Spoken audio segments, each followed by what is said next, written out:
Cool. Design studies, fashion design. Wow, a lot of starting to come in. Kevin, to give you a feel for how to guide it here. Cool. Great. Well, we're at 8:02, so for all of you that joined, on time, we're going to go ahead and get started. Let me stop sharing screen here, and Kevin, I'll let you do your own introduction and kick it off. Awesome. Thank you. Let me share. All right. Can you see my screen? Yeah. All right. Let's get into it. So as mentioned by Ben, this is Portfolio's do's and don'ts. Um, as Ben mentioned, my name's Kevin. I'm a creative director. I work under the Omnicom network. And I've worked for a lot of fun, cool brands. I've worked on brands like Pizza Hut, Samsung, FedEx Office, JBL, Tito's, just to name a few. And I think the thing that I love so much about my job and what I hope a lot of you are in this whole creative field for is that every day is very unique and different. And at every touch point in your career, as you kind of progress, you're going to be touching different things. And I think that part is really exciting, that, consistent challenge that we are given as creative individuals. Now, I did see in the chat, there's a very vast range of different types of creatives in here, from architecture to film, design, fashion, and more. And so my hope is that this, pertains to as many people as possible, and we'll definitely open up that Q&A section at the back end of this presentation. And please, please, please come with as much juicy questions as you possibly can so we can give the most individualized advice possible. But just so you guys know, my background is in the advertising field, very much design and art direction background. So that's kind of the perspective that I'm coming from. But there is some things that I'll be able to mention as it pertains to cross industry. So a couple things to keep in mind. I love this thing. I freaking love it. So much so that I made a YouTube channel called Open Door Creative. Basically creating the YouTube channel I wish I would have had getting into the industry, the things you might not learn from the seat of a university classroom. So that's everything from portfolio reviews to tips and tricks and insights and test projects and all sorts of things in between. And some people are visual learners. Other people do it the old fashioned way. Love a good book. So I did also write a book called Breaking into Art Direction. A lot of bite-sized assignments in this sucker to help build your portfolio to be the very best that it can be, and give some insight into applying for and getting that job, right? Because that's the most important thing as it pertains to you guys, where you're at right now at the starts of your careers. So if you can't tell, I super love it. I love it so much that I'm doing it on the daily. I'm helping out Artbound, doing it here. I just really, really love it. And I'm passionate about helping people get to where they want to go. And so please don't be shy in that Q&A section. Please don't be shy to reach out afterwards on LinkedIn and connect. I think all of those things are vastly important and make me happy and excited to help out in any way that I can. But today it's all about the portfolio. It's your golden ticket, Charlie. See, this is the single most important thing when it comes to applying for that job, right? It's your body of work. It is the proof points that you have the skill sets necessary to do the job, right? So what I love about a portfolio too is, you build it at the beginning to get that job. And then a lot of people think, okay, I did my due diligence. I'm done. I got the job. That's it, right? And the answer is no. Your portfolio is a living, breathing document. It will consistently change and evolve with you throughout your career. And that part's cool too, because as creatives, another thing that I know, and I hope that you know as well, is sometimes there can be some real imposter syndrome. It is a very subjective industry, creativity, right? Design, very subjective of what is good and what is not good, what is strategically smart and what is just cool and fun. And so for that reason, you need your portfolio sometimes to go look at, to see some of the cool stuff that you've made. And then you can remind yourself, okay, like I've done some pretty cool things. I like what I'm doing. And I think that gut check for yourself is important, because there will be times where you're like, what have I even done lately? Am I even creative at all? Do I super suck at this thing? And I think your portfolio, again, is a good reminder that you don't. So ultimately, This one thing is what is going to determine from a CD or hiring manager whether or not to bring you in for that job. So I won't belabor this slide. If you couldn't tell, I think this portfolio thing is pretty damn important, right? So the first thing we'll talk about is the general structure of a portfolio. Now, again, this is very much from a design perspective. It does translate across a lot of different industries, but there are some nuances. So later, if you do have any specific questions based on your industry, let me know. For example, I'm going to tell you to keep it short and sweet. If you are UI UX, I'm going to tell you make it a little bit longer. Don't make it as bite-sized. Show me the strategic case study of how you got to where you got, how you created those wireframes, and then how you eventually made that final product, right? But most portfolios are going to look a little something like this. These are the bones. You're going to have a super, super simple page that is a grid of projects. And a lot of people will have these big splash pages that you land on and you're like, okay, cool. Then they have to click through to that and finally get to this. What I would tell you is skip the splash pages. These reviewers that are coming to your portfolio have about 3 to 5 minutes tops. And I really want you to like get your phone, click, play on your timer and see how long 3 minutes actually is, because it's not a lot of time. And that is how much time they will probably spend reviewing your portfolio, not because it doesn't have all this juicy, awesome, amazing things inside, but because they've got a lot of portfolios to look through. And so they're going to need to get to what they're looking for as quickly as humanly possible. So to that point, you want a simple, clean format. It's going to have that nav bar on top. Make it just on top. Don't make it on the bottom or on the sides. Like, just make it on the top. This is just so people know exactly where to go. Websites are not new, and making yours as simple to navigate as possible is extremely important. So that's a homepage.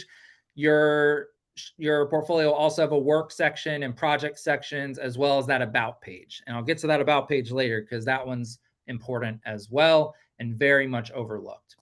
So I'm going to go through the do's and don'ts. Of course, we're going to start with the do's because we're a very positive bunch. But the first do is your portfolio has to be a website. If you need to screenshot this for emphasis, please do so. There are a lot of websites out there that can help you build a portfolio in a weekend. So whether it's Squarespace, Wix, Adobe Portfolio, Drop, Carbon Made, just to name a few, please make your website make your portfolio a website.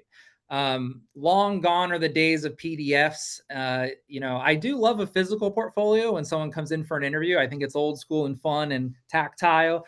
But your website's the most important thing. It's the thing you're going to send links out to all of your recruiters.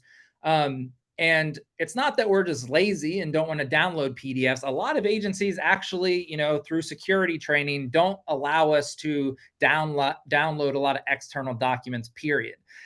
So a lot of people just aren't going to see your stuff. And you put a lot of time and effort into your stuff, right? And so you want people to see it. Make it super, super easy. Please make it a website. Next up is to only show your best stuff. This one's super, super big. Again, you have that 3 to 5 minute window with a CD or a recruiter.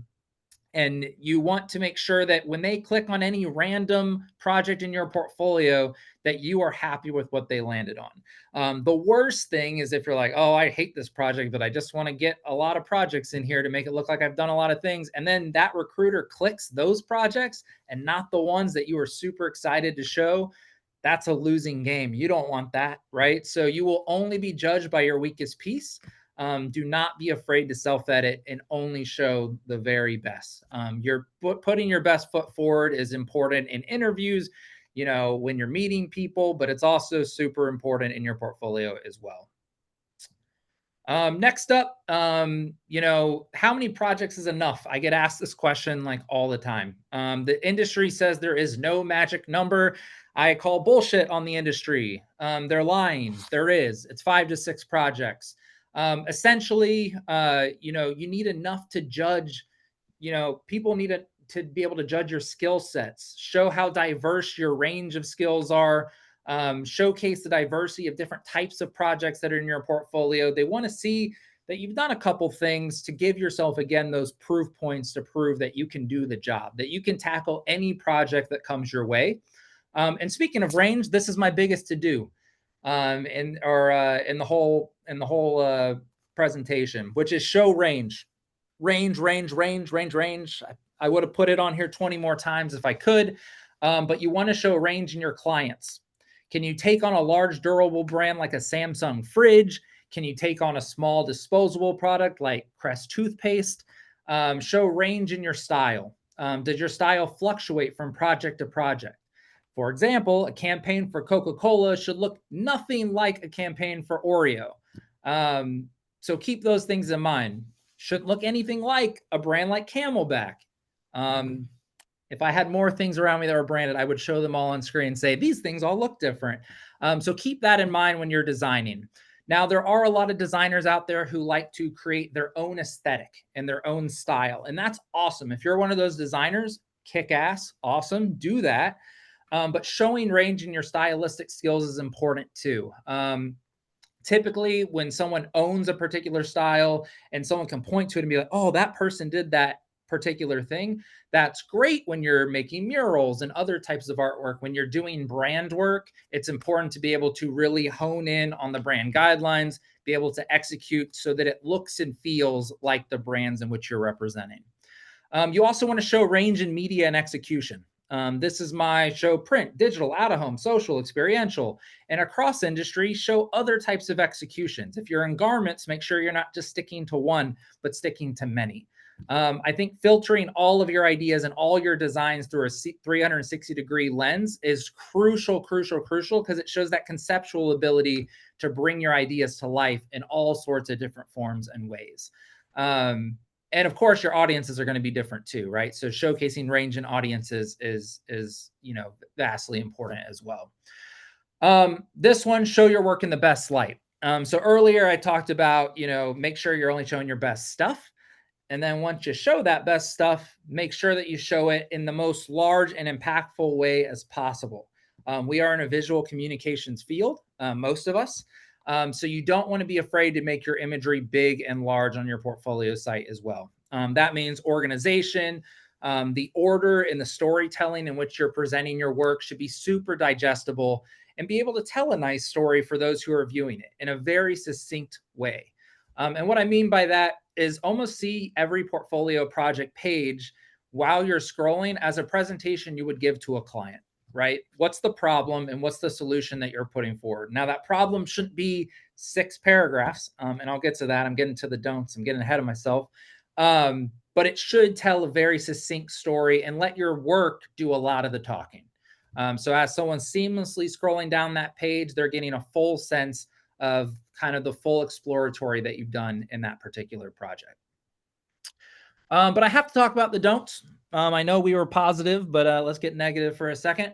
The first one is don't make it hard to find things. Make it easy. Almost see your book as a UI UX experiment. Fewer the clicks to get to what someone's looking for, the better, right? And you'd be surprised how many people don't do this. They make it really, really hard. I review probably on average about 40 to 50 portfolios a month. Some of them through Artbound. And I think one of the biggest things I run into is sometimes I'm like, man, why are they making it so hard for me to move around this site? Where most recruiters aren't going to give it that time of day, and they're going to just click the back button and go to something else. So make sure things are super, super easy to find. Next up is to push boundaries, right? Don't be afraid to experiment. If you're a designer, design. That means from styles to media to execution, please play around. There's this new thing. I don't know if you've heard about it. AI, it's pretty cool. There's a lot of AI stuff out there as well. And I hope there's some questions later about AI. But what I will tell you is that AI is even playing a role in experimentation. We want to see new talent coming in the industry, how they're utilizing new technology, right? I think now you could even make a whole AI section in your portfolio. That would not be super weird to do. The other thing is make sure if you're utilizing AI within one of your larger projects, that you're very distinct and descriptive in your little project description about what you used AI for. I think that's an important distinction as well. We do want to know which things did you use your own personal craft? What things did you collab with AI with? We want to know those types of things. And then, I would also say if there's writers on the call, if you're a writer, write. That means long form, that means short form, that means publication, that means social. So this kind of goes back to the range thing, but the experimentation that you show is really the game. It shows that you're curious, that you're excited. And sometimes that curiosity and that just fire to get in this thing and make moves and make things happen is sometimes way sexier than somebody who's just coming in that's super skilled. I want the hungry, excited person over the MVP all day long. Give me that person. And so the more you can show a little bit of that hustle in your book, the better. Next up, don't get too wordy. Project descriptions, make them bite size. No long-winded. Respect that viewer's time on your portfolio. That means you do not need long paragraphs upon paragraphs to talk about your project. Simply give a nice 3 to 5 sentences of what the project was, what your kind of aha moment and how you came to that problem with a really beautiful insight, and then how you strategically solve the problem. And then again, you're going to show a lot of that visually, right? So, and I will say now, if you're a writer or PR student, you have a little bit more wiggle room with what I just said. Obviously, like if you're a writer, words are kind of important. So 3 to 5 sentences may not do the job for your projects and what you're trying to showcase. And for PR and for UI UX students, again, the case study format does go a little bit more in depth. So I did want to caveat that one right there. Next up, I mentioned this earlier. I alluded to it, and I mean it so much. Do not underestimate the about section of your portfolio. And no, your about section should not be, something like this. I'm an extremely passionate designer who loves art, and I strive to push my creativity daily. Every single designer's portfolio has some version of that. And at this point, it's white noise, right? I don't even think about it. When I review 20 to 30 portfolios, am I going to remember that at the end? Probably not. What I will remember is the person. So if you give a little bit of your personality, some of your interests, the things that make you tick, the unique perspective that you are going to bring to the table, there is nothing more valuable than that. And that's because sometimes, again, 30 to 40 portfolios later, of course you want me to remember you by your work, but that just gives me one extra thing to remember you by. And I think that's really cool. A great example of this was there was this guy named Shane that sent me his portfolio, and he positioned himself as the farming art director. He talked about how he grew up on a farm and he knows what it's like to walk through some shit, wake up early, get the job done at the end of the day. And so he correlated a lot of his lifestyle to what he would be like on the job. And I thought that was just a really interesting tie in a way that made him super memorable by the end of me reviewing portfolios. Sorry, I'm going to go back one. Professionalism is one thing as well. Realness is another. I can't stress this enough that authenticity always wins. So in your portfolio, it's not about sounding like the most buttoned up person that's ever existed. It's about being real and authentic. And those people are going to stand out in their about sections much more. Lastly, don't hide your contact form. This goes without saying. Most people will reply to the email, but just in case they don't, make sure you have a simple contact form somewhere on your portfolio as well, making it super, super easy to reach out to you if needed. So just to recap, quick do's and don'ts. Do make a portfolio website. Do show your best stuff. Do have at least 5 to 6 projects. Show range in your work. Showcase your work effectively. And do not make things hard to find. Don't be afraid to experiment. Don't be afraid to experiment with AI.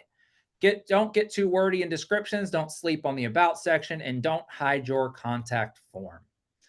But I appreciate your guys' time today. Here are some ways you can contact me. The contact form on my site, opendoorcreative.com. My LinkedIn, feel free to reach out to me there. I'm more than happy to answer questions. I do answer them in the order that I receive them. And because I say this in every presentation, I will say that the inbox gets a little heavier. So go easy on me with turnaround time, but I will respond to those in the order in which I receive them. Again, I have my YouTube channel if you're interested in checking that out, and my book, $19.99 on Amazon. Check it out. But I will pass it back to Ben. Going to kind of go through some of the Artbound program, and then we'll open it up for Q&A and have some fun, hopefully. So please don't be shy in that portion either. Get those questions ready. Awesome. Thanks, Kevin. And I see already some really good questions coming in, so we're going to try to get to everything today as much as possible and go through in order here and for things that are most relevant. I'm just going to take a quick moment to talk about Outbound Initiative. That's what we're partly here for. So this will be about 10 minutes to go through what our program does. Kevin's a coach within our program. Just give me 1 second as I share my screen here. Can you see my screen? Perfect. Great. Fantastic. So Outbound Initiative, we are a global career accelerator for creatives. And what that means is that we're helping university students and recent graduates to bridge that gap between what you're learning within school and then trying to apply that into the real world in getting a job and getting placement in, professional world. We focus on internship placements, but we're much more than an internship placement company. We also help with networking and support, professional development, coaching, and other components, which I'll get into in a moment. So overall, you can think of us like an extra course that you take outside of your university, but that offers a lot of value and practical implementation. You're with us from about 6 to 9 months in total, sometimes 12 months, depending on which program you're doing, from end to end, including our program and the internship itself. And, we're a small program. We're dedicated. We have hands-on support for each of our participants. Who's the program for? Just some teasers to think about if this might be the right program for you. Students and recent graduates who are looking to get, started within the creative industries and get your career started. Those of you who are looking for internships internationally, that can be particularly challenging, looking for companies that are willing to take on people specifically for an internship.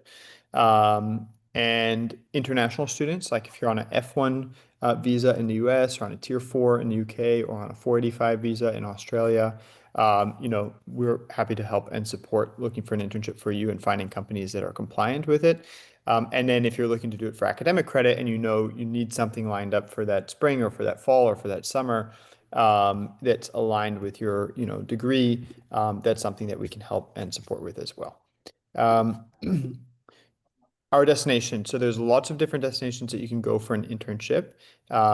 Within the US, we offer New York, Chicago, LA, Miami, and Austin.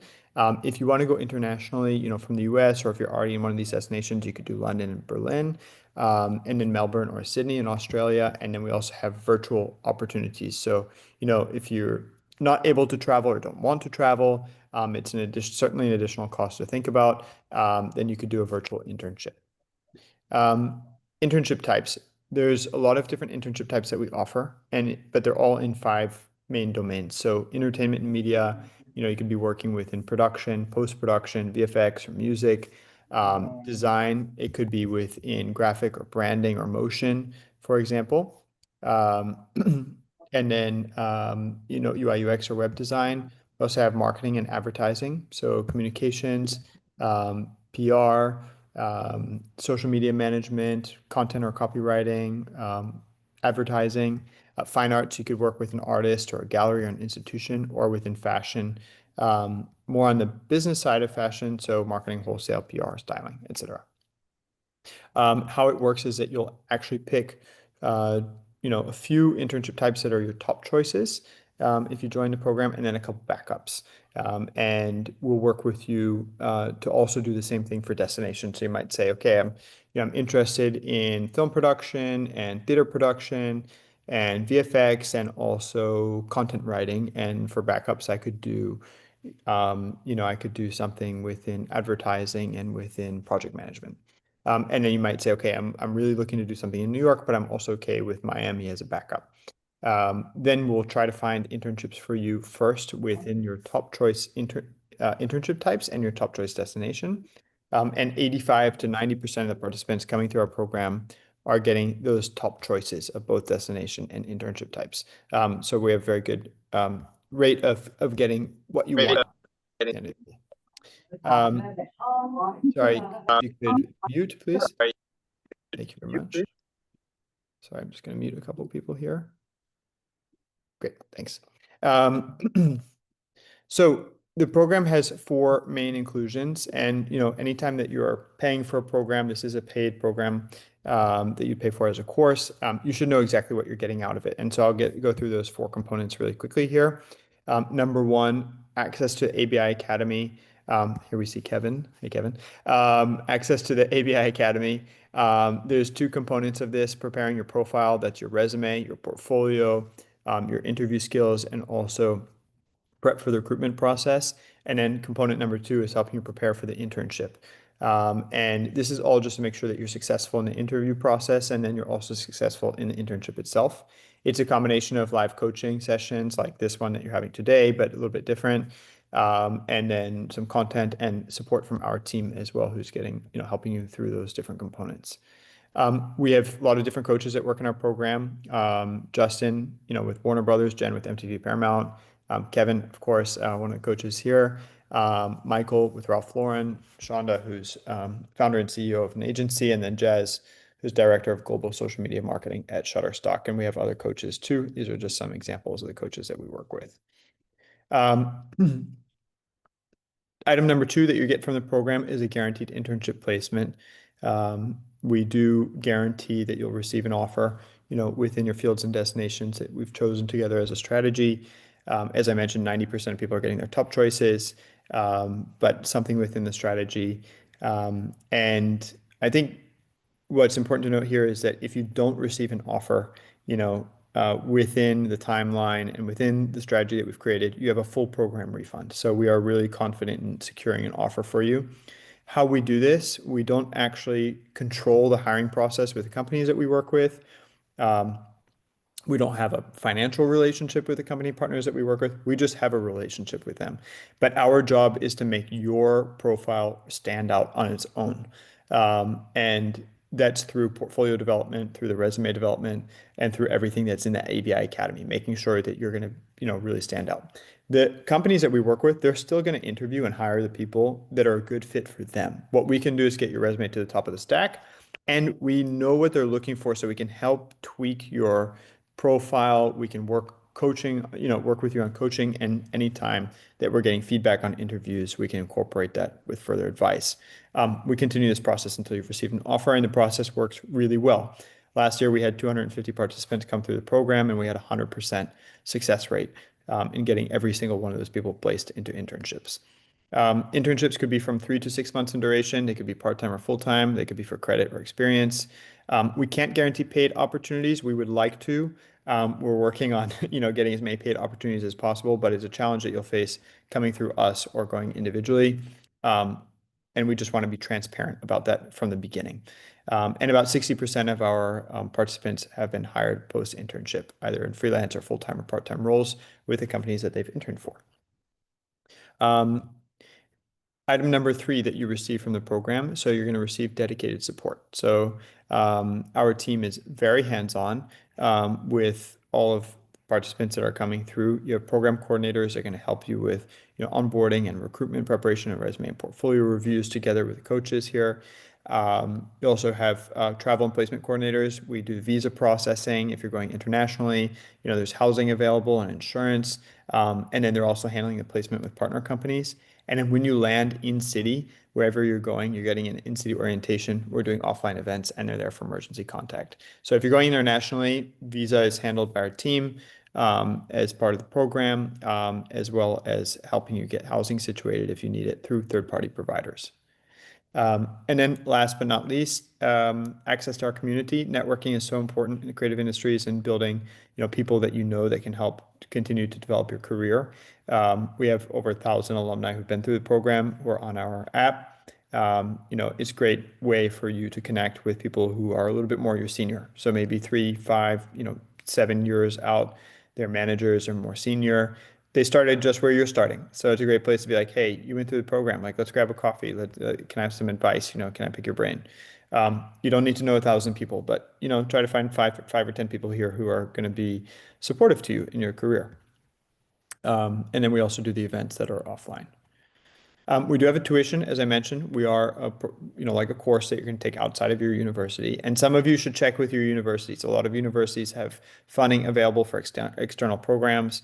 You should check not just with the career services department, but you should also check with the individual, school or department chair that you're working with, because there's also sometimes funding depending on the department that you're checking with specifically. So the things that are included within this tuition are the four items that I mentioned. What's not included is visas or housing or flights or things of that sort that depend on where you're going.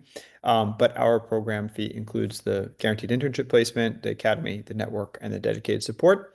And we have a grant as well. So if you're a financial needs-based student, um, you can apply for our grant. It's between $500 up to $2,250 off the full program fee, which is for our local or virtual programs within the US, UK, and Australia. So that can be found out on our website as well. How to apply, we have a deadline coming up on December 10th. So if you are thinking of doing a summer internship next year or anytime next year, really go ahead and apply. We work on a rolling admissions basis. So we recommend for you to have applications in early. And we need a lot of prep time to make sure that your profile is ready and we get you an offer. So few things to apply is you need to fill out an application form. I'm going to just show you that really quickly. You go to our webpage, you hit apply. There's a few things that you'll need to prepare: your resume, your portfolio, a couple of professional or academic references, a personal essay. Please write it yourself, not with ChatGPT. We love GPT, but not for this. And then if you're applying for the grant, just fill out the documents that you need there.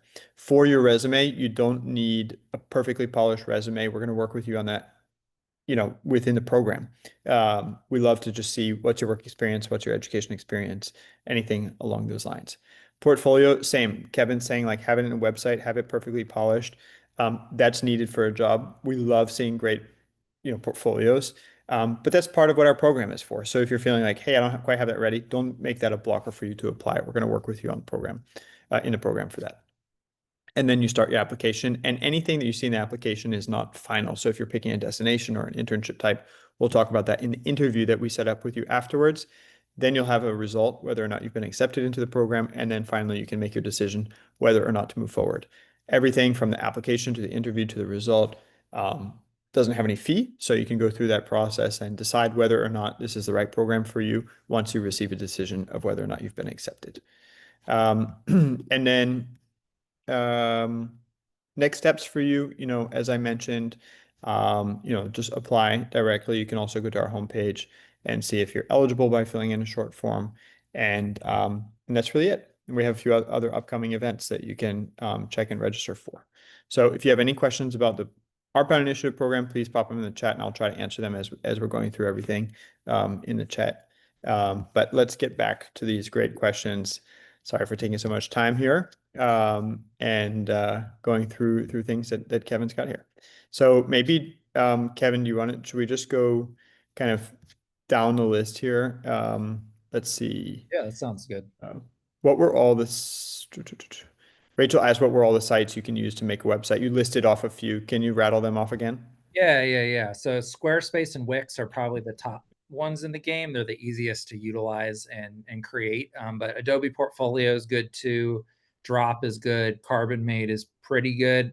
But if you want my opinion on which one's the best, I would just choose Squarespace. It's super clean, easy. It makes it auto responsive to mobile, which I think is super helpful for your portfolio as well. It is a cost. It's a month or it's a yearly cost to do it. But if there's one place to really invest in your career as a creative, it's your portfolio. It's kind of just built into the whole spiel. Okay, cool. How should we show projects if they're writing based, scripts or content writing or other types of things? Yeah, no, that's great. Yeah, it depends what type of writing. I think generally writing within a campaign is always best if you're in the ad space. So if you're showing headlines on ads and showing the real placement of the writing, I think it's always best. You can have separate project sections that are skill based. So for example, if you made a bunch of radio spots, you could have your radio scripts, or even better, use AI to make those real, to have more realistic, representation of your writing, but really just showcasing your writing in all types of forms. If you have blogs and you write, content blogs and social posts, you can have those as separate sections. But Ideally, for me, the best writers are those who are taking on a project that is 360, so that I can see how you're writing for billboards compared to how you're writing for social. They're all a little different. Should all feel the same, from the same brand voice, to the same audience and all those types of things.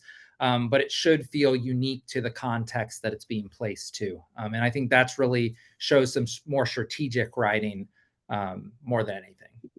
Okay, cool. Fantastic. Thank you. Um, if you're a multimedia artist, can you put all those mediums in one web folio? Photography, videography, creative writing, etc. Good question. Really good question.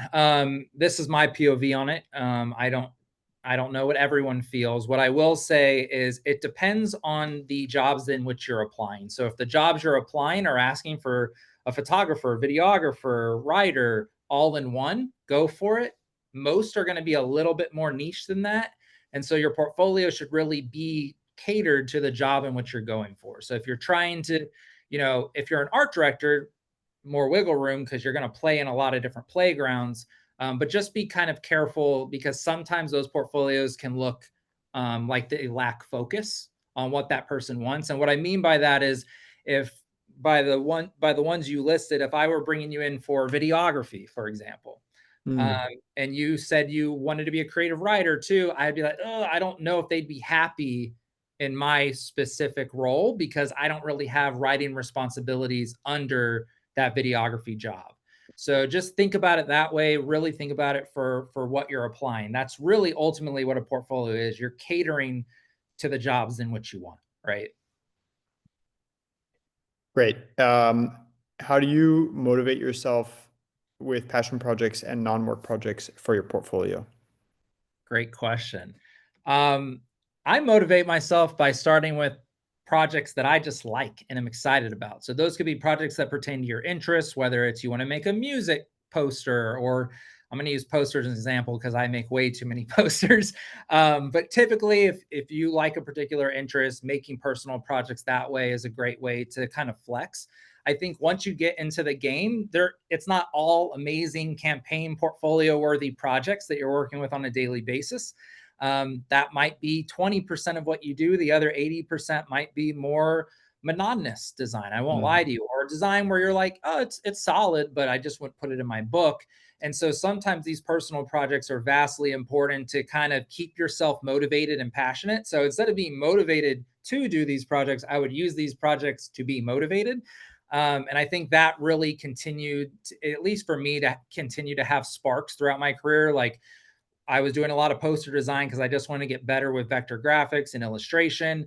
That then led to, oh, now I want to animate. So I started doing a lot of personal projects on the side. Then videography came along and I started making videos of my family and us just having good times. And then I cut the video all cool and post it to the socials, and the family loves them.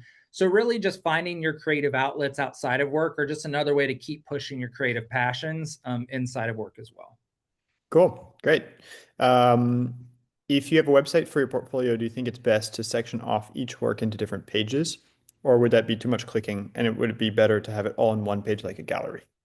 So if they are extensive projects, meaning like you did a campaign or you did a poster series or you did a, UI UX project, for example, they do need their own sections. So those projects need their own sections because they're big. They take a while to get through. You don't want to clutter them up with a bunch of other things, right?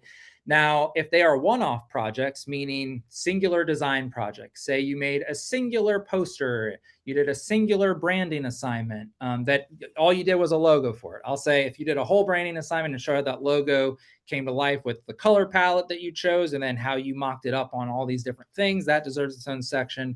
But if you have a bunch of one-off projects, sometimes I put those all in a design section. And that way it just houses all of those one-off things. So someone's not clicking into a section and there's only one thing. Because that's where the clicks aren't worth it. You got to make the juice worth the squeeze. So every click, it's like, am I as the viewer going to get a nice story as I enter these particular sections? Typically blown out projects allow you to do that. Yeah. So if there's more juice to it, if there's more out of it, then click into it so that they can expand, right? Yeah, like if I have to click into something and it's just a singular print ad or something, I'm gonna not be super enthused. Yeah. But again, if it's a blown out project, then more than happy to click. Cool. How do you succeed with ambitious career goals and be patient with yourself?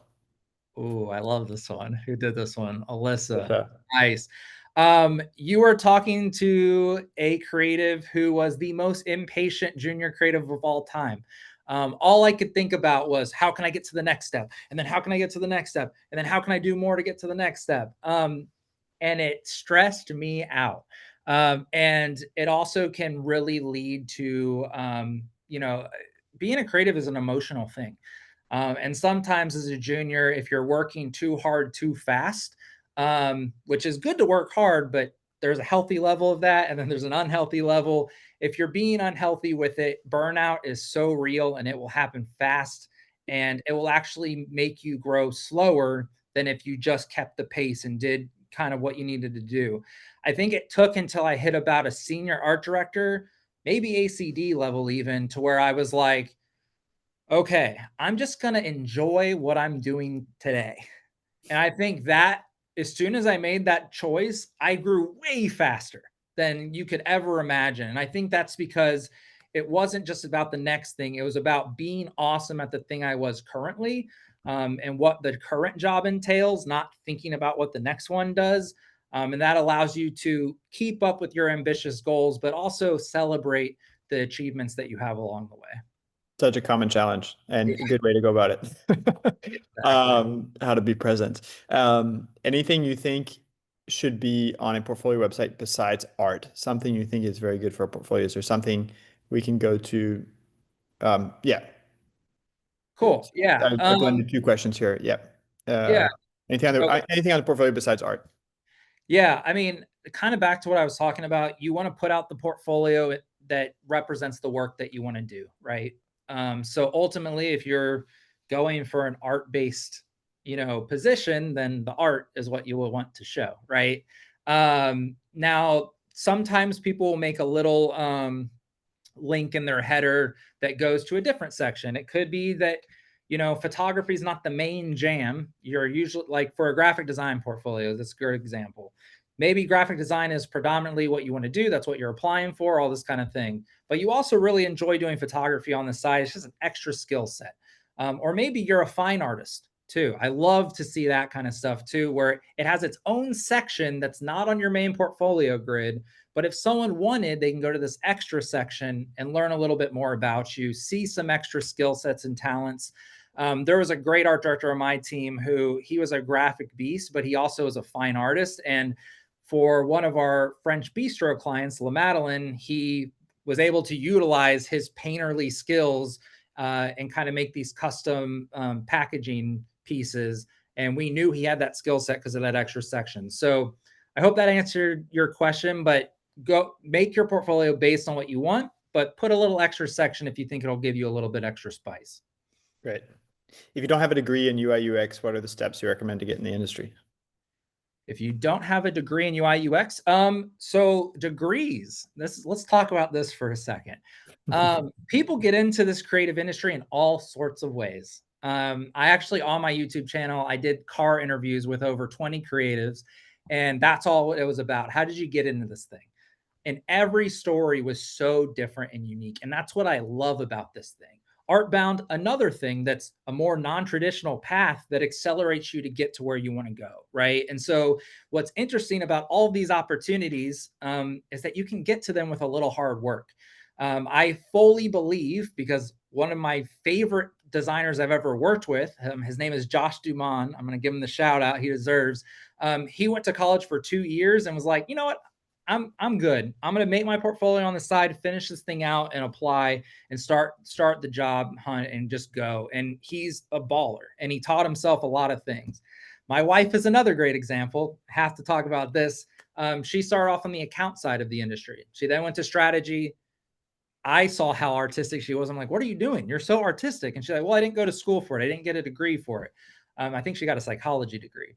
And so she just on the side built her portfolio and put in some real hard work, doing tutorials, doing whatever it took, built her website, built her things, and got a junior art director position somewhere. And now she is a creative director.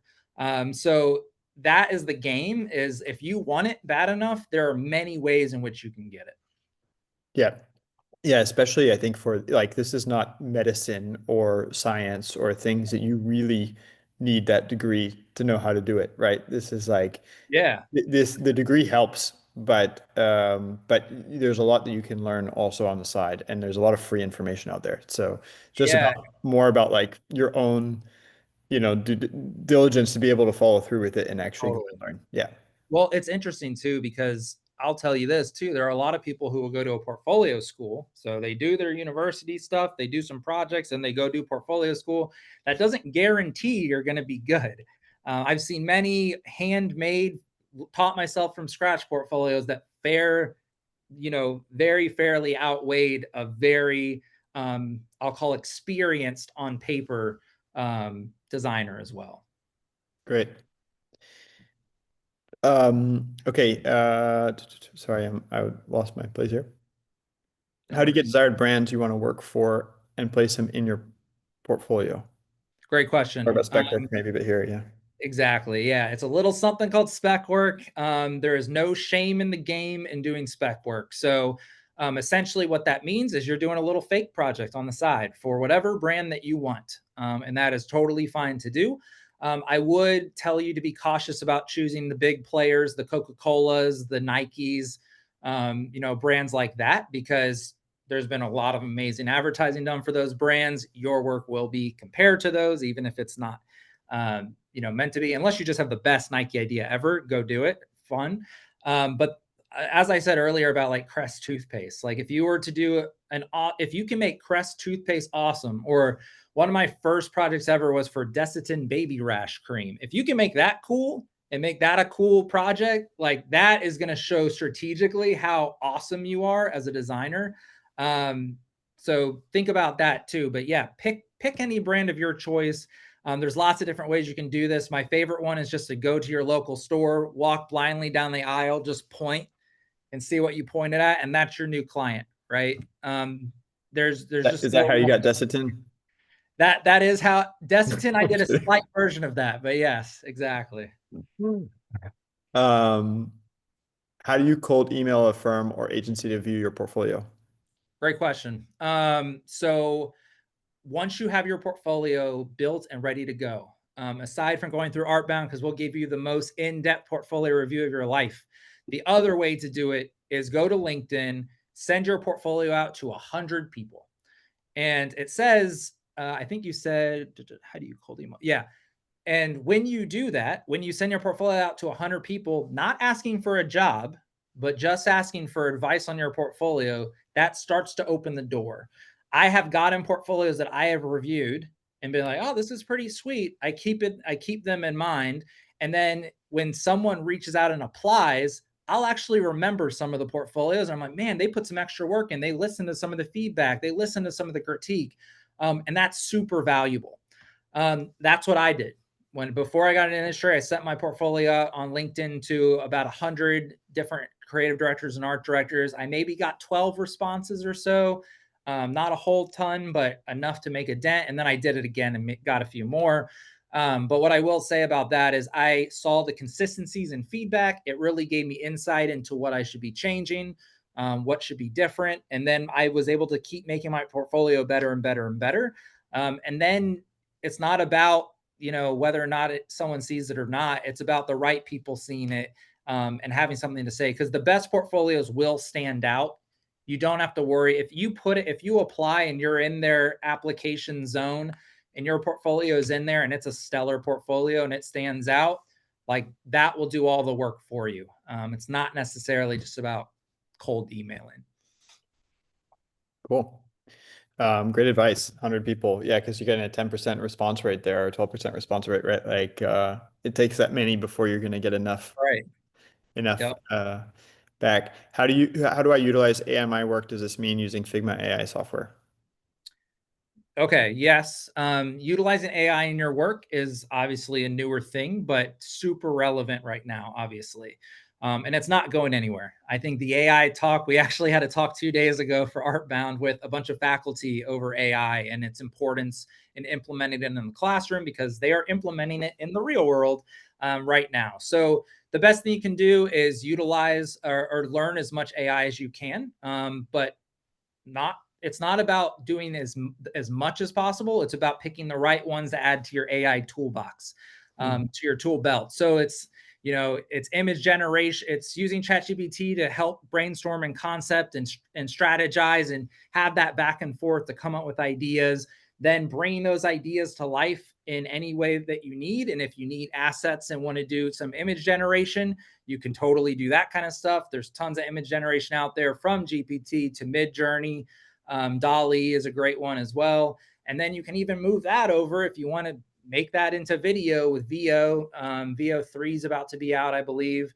And so there's a lot of great, across the board AI pieces to bring your work to life and to elevate it to places that you previously couldn't, right? I remember when I was a student and I really wanted to make a video or make a TV spot, and I just didn't have the means to do it. Right now, you have the means. There's kind of no excuse at this point. So there's so much awesome stuff out there to be more creative with. And I know we have some writers on the call. So again, there's also some really great VO like AI, partners as well, where before you used to have to be your radio spot, right? You're like, oh, I'm going to read this script in the best voice that I can. And now you have a couple AI, radio personalities that can do that for you. And I think that stuff is just super, super exciting. As it pertains to Figma AI in particular, sure, I would totally use any AI that's starting to be built into these programs. Adobe Creative Suite has more and more AI with generative tools in it as well, with Firefly. Definitely continue to learn all those as well and implement them where you can. There's a time where you'll need to step in and really be the judge and jury of what's good, what's not, what makes sense to do this particular task with and what isn't. But that consistent kind of back and forth between you and your AI counterparts is only going to help you create really awesome stuff. Cool. I'm going to kind of skip through some of these because we've got limited time left. So if I want to make a portfolio for both company and freelance as a graphic designer, do I need to make two separate portfolios or combine it into one portfolio? What if the style is quite different in personal works and personal brand works? Gotcha. Professional So works and personal brand works, yeah. yeah, no, great question. So typically I would say all encompassing one portfolio, because both of them are, I would say, your freelance work and your design work are going to potentially be similar in nature. Now, if your freelance work is like, I'm doing murals or I'm doing this one particular design style, then sure, that can be a separate section of your portfolio or its own portfolio altogether, if the work is going to be very vastly different than the work that you're going for. Great. How do I make my portfolio feel more cohesive while still showing range? Great question. It's in the setup. So when I click on each project section, are they set up in a similar way? So that when I'm a reviewer, I know that it's going to start with the problem. It's going to go to this, then it's going to have a splash visual. Then you might have a little blurb about your audience. And then you kind of hit us with all the different 360 tactics within that section. When I go to another section, I should see a similar way in which things are set up. So think of it more as a layout consistency rather than a stylistic consistency. We like to see range in styles and skills. So don't worry if things are going to look a little different. That's on purpose. Cool. Great. Another question from that same person. How do you know when a portfolio feels finished, quote unquote? Great question. It's never finished. Mine's I knew not you were going to say finished that. either. Yeah, mine's not finished either. What I'll tell you is, as new projects come in, other products will leave. I always think of a portfolio as a cul-de-sac of houses. Okay. So go with me down this journey. You're driving down the street, you've got 8 houses on this street. Each house holds a different project within your portfolio, right? Which is why you can't just have one piece for that click, right? Because that would only take up one room of the house. The rest of the house would be a waste. Can't do that. But when a new awesome project comes in, who in that house is going to have to leave? because eventually you get to a point where you have too many projects in your portfolio, right? You don't want 20. You only want to show your best stuff, remember? So when a big, good project comes in, another one leaves. But what I will tell you too, I want to make sure I get this question exactly right. How do you know when a portfolio is finished? Okay, yeah. So I'm going to go more of a project basis. It's never finished, but when you finished the project, did you spend a little bit of extra time thinking, what one thing could I do to push this project even further? For example, I developed a brand. I developed the logo, the typeface, the color palette. I kind of made like a brand guide, if you will. What is that one extra thing I can do? Do I make a slew of mock-ups? And I don't mean put your logo on a mug and call it a day. I mean, did I think about designing this mug? Did I think about designing this shirt with the brand and showcasing how that and other design elements come together to bring that brand, to life? And those little extra things you can do can make you feel a little bit easier about a project officially being done and dusted because you gave it that extra thought. Cool. Great. And I'll give one more. Let's see here. Sorry, looking for one.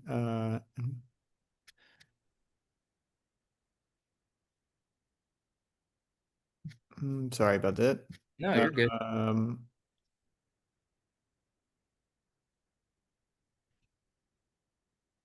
to go into animation, would I send my portfolio to who would I send my portfolio to for feedback or advice? Animators or studios? Everyone, even art directors. A lot of art directors that are even working with animators can give you really great feedback from a different perspective. So I would really just get that portfolio in as many hands as possible.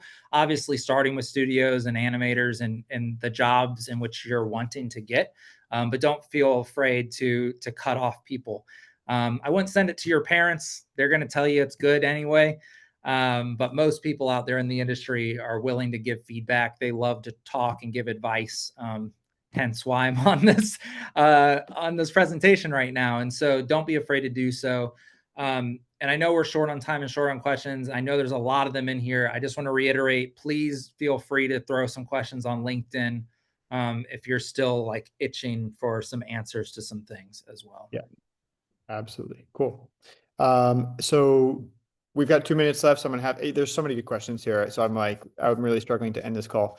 But I really appreciate all the questions that's coming in from everybody. It's been fantastic to have, a lot of good questions here and really spur some good thinking. I'm going to drop a couple of things in the chat. Number one is our application link. Please check out our website. If you're thinking that you might be interested in the program or you might be doing an internship sometime next year, just apply to us or just go to the eligibility page and hop on a call with our team, basically. I mean, sorry, the eligibility form on our homepage, which will drive you to a call with our team.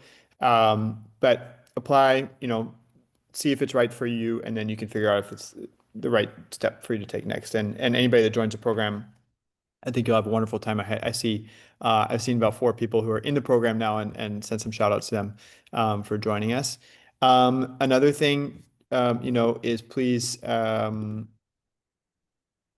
hit us up on LinkedIn. So I'm putting mine down and I'm putting Kevin's down. Sorry, I'm speaking slowly because I'm copy pasting information here. So yeah, hit us up on LinkedIn, connect with us if you haven't already.